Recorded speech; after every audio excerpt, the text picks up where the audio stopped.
Hi, my name is Katey Acquaro, and I'm the director here at Silverlens New York. And today I am with Poklong Anading on the occasion of his solo exhibition at Silverlens New York. Yeah, the title of the show is Lumalalim sa kababawan, lumulutang sa kalaliman. Which translates into English as deep in the shallows, afloat in the depths.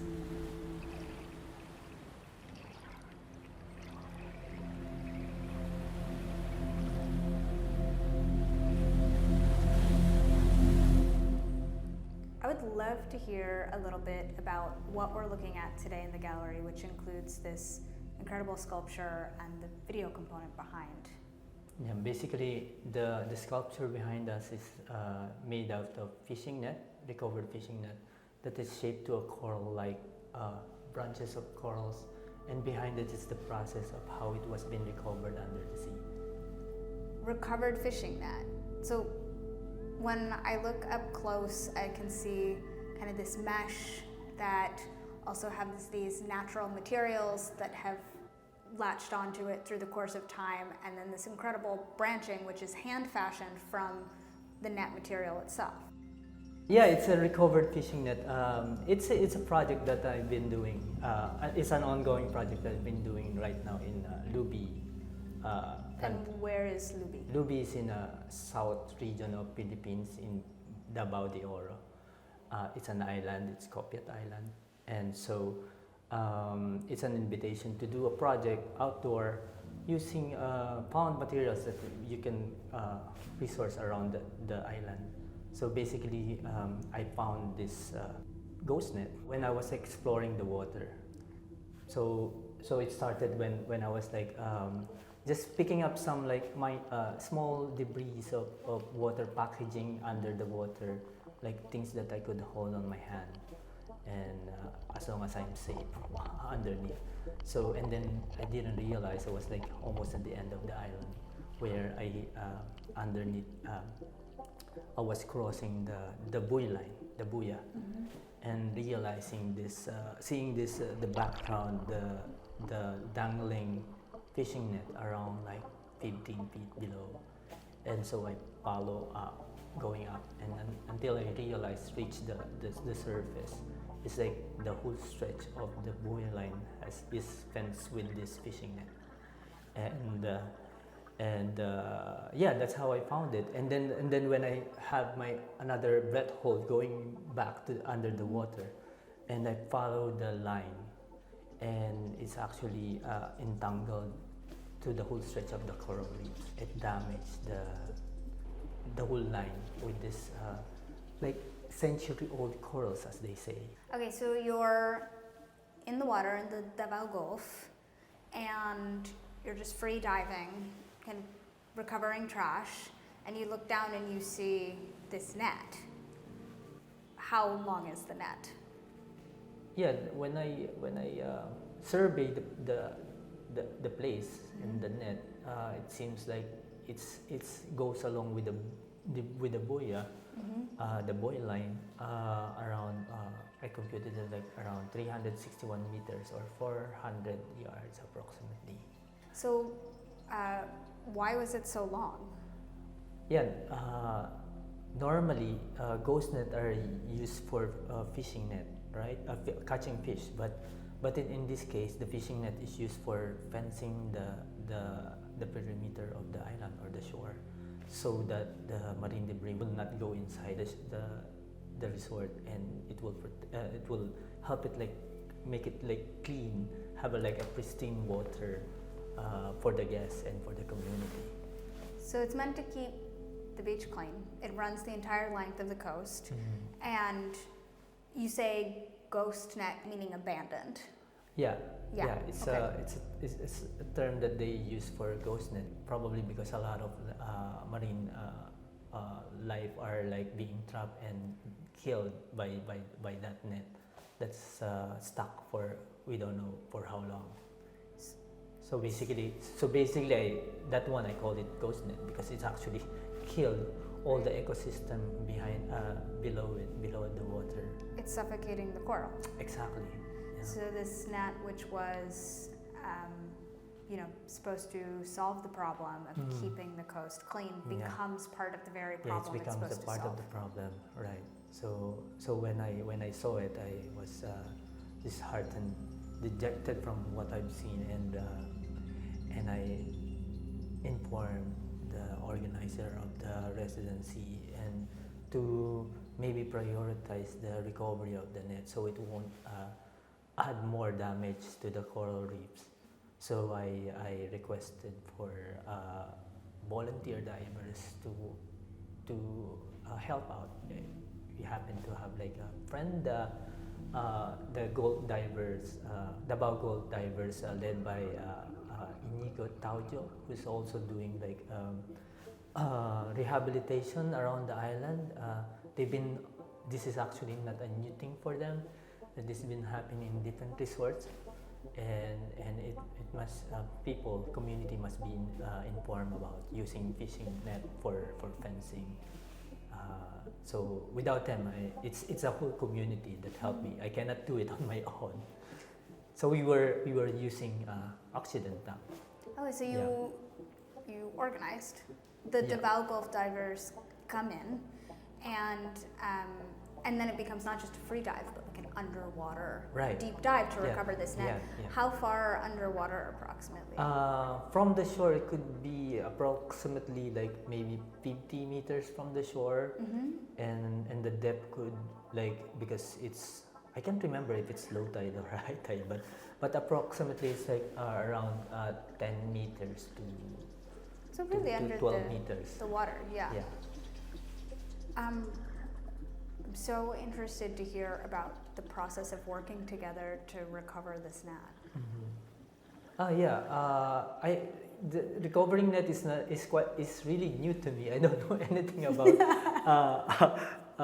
doing something like this. I just go with the team and I follow wherever the dive plan is. But in this case, I was like the same. I was like following them, try to document them as much as I can.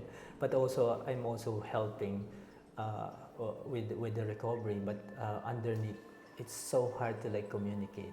Like you don't talk, you just like look to their eyes, like some sort of like maybe there's a sign of like what should we do or something. But most of the time they know what they're doing. But then the most difficult part is that when you touch the net and you try to move it, of course the corals are entangled with it, and you have to like meticulously remove it without damaging the corals that are still there. And the moment that you touch it, the dust, But dust of what? the dust of the sun, the dust that lives there, Oh my God. the community of corals that was grown actually, who thrive from that. Because the ghost net, the net becomes the substrate of becomes the habitat. Yeah, it becomes the habitat. So it's a whole community, another layer of community. And once you touch it, it will disperse the dust, and the visibility will be hard for you to like see one another. So the whole you need to be careful about that, like handling it and everything, because once it disperses, you won't see anything at all. It's over. Yeah, it's over. It's over. You don't know if you're like at the bottom or you're at the wow. top. So That's you lose your gravity. Physical disorientation. Yeah, exactly. So sometimes I'm thinking if I'm looking up or looking down, I totally lost myself. But I'm interested because, so you said all of this coral forms a new habitat on the net that has been abandoned, but I don't see, I mean, just little tiny amounts, but really there's not a lot of coral here. Good question, because I've learned from the volunteers that there's like thriving corals, the small ones, that are actually more potent for like thrive more if you put it back in the reef. So what we did is like we meticulously removed them and try to save them and put them back to the corals. And what was left are like those things that they said already won't make it. Like you would obviously see it's all already white. It's like bleaching, like coral bleaching. So the potential of surviving is hard, but also it's because like it's so hard to remove it, and it will damage the whole net as well, and it will like disperse like another dirt. So as much as possible, we cut it like little by little, and not to like be messed up in the sea as well. We cut out the recruit coral. They're placed back in the water to propagate and restore the coral reef. To hopefully, yeah. And then you have the net, and then I can see here the net, and then these forms that become coral-like forms. So how are you making those? What happens next? This was like not a new for me. I used to do like making like a sculpture, like wrapping plastic on tree branches from actual mango trees branches, and to use as an installation itself. So for in this case, I use wire. I formed the wire into like branches of corals, and use the recovered net wrap around the wire.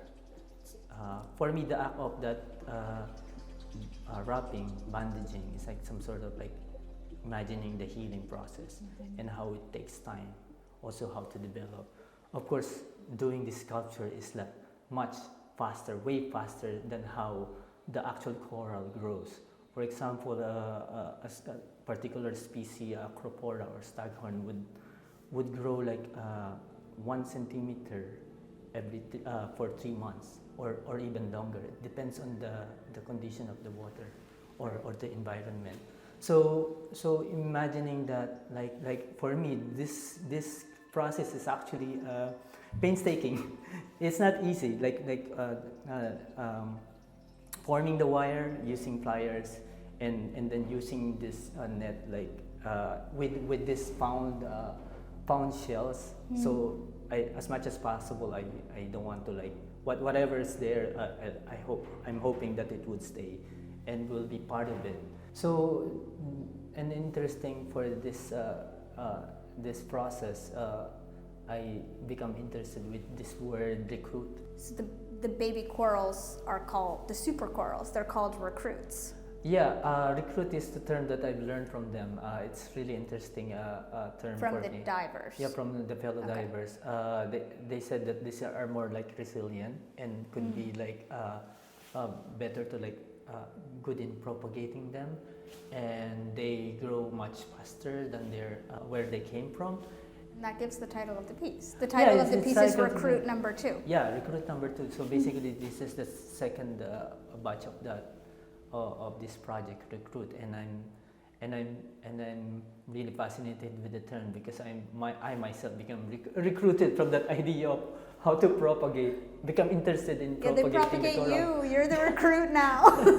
No, I'm here. I'm bringing this project here. It's like also like informing people who doesn't know anything about what's happening, what's going on underneath, and how coral is so important for our biodiversity and the ecology of our environment. So they are part of it. It holds the island, you know. So against different storm surge, typhoon weather, so it helps that. So these are our seawall actually. The coral is the seawall. Yeah, the reef is the and seawall. also the where fishes and other marine life is like living. So this is their habitat.